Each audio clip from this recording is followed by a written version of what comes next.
30 लाख रोजगार हैं जो आज खाली पड़े हैं, उसको हम भर के आपको दे देंगे। हर ग्रेजुएट को 1 साल के लिए पेड अप्रेंटिसशिप का अधिकार। Law on paper leak so that we formalise how exams are done. A concept where we are taking 5,000 crores so that youngsters like you can get that money to start your own business. कुछ पूछना चाहते हैं मुझसे, क्या discuss करना चाहते हैं? Sir, मैंने BSc BEd किया है। मेरे जैसे कई सारे स्टूडेंट हैं जिन्होंने टेट तक पास की है। सरकार है कि वो कायमी भर्ती नहीं कर रही। तो सर जी, हमें आपसे ये उम्मीद है कि आपकी सरकार आए और हमें कायमी भर्ती मिले।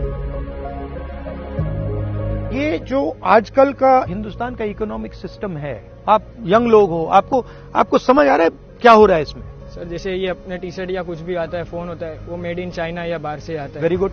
तो प्रोडक्शन कहाँ हो रही है? बाहर से सर, चाइना में। चाइना से। तो जॉब कहाँ जा रही है? बाहर जा रही है। ठीक है, उसको बेच कौन रहा है? जो उद्योगपति और वो उनके। तो क्या हो रहा है? चाइना का माल हिंदुस्तान में बेचा जा रहा है, चाहे वो सेलफोन हो, इसके सारे के सारे कंपोनेंट्स चाइना से आएंगे, यहां पे असेंबल कर देंगे और फिर कहेंगे made in India. Not made, it is not made in India, it is assembled in India.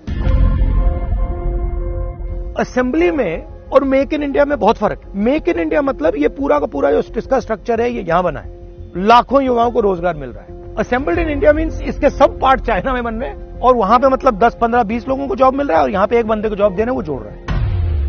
और हमारे उद्योगपति क्या कर रहे हैं? चाइनीज प्रोडक्ट को यहां बेच रहे हैं, फायदा चाइना के बंदे को हो रहा है और हमारे बड़े उद्योगपति को।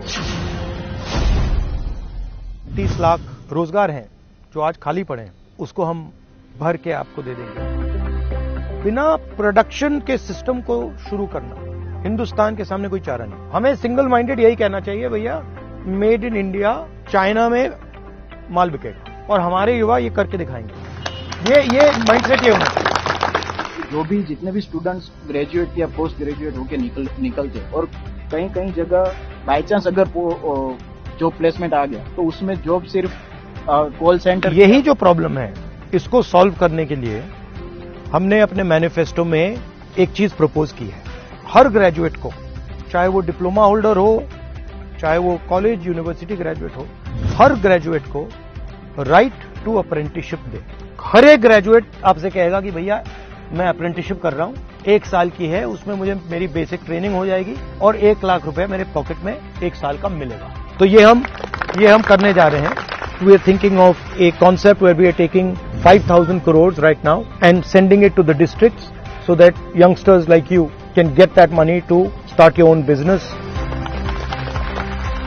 We are going to make a law on paper leak so that we formalize how exams are done. We don't allow this business of outsourcing exams and then we punish people who leak papers or try to take advantage of the system.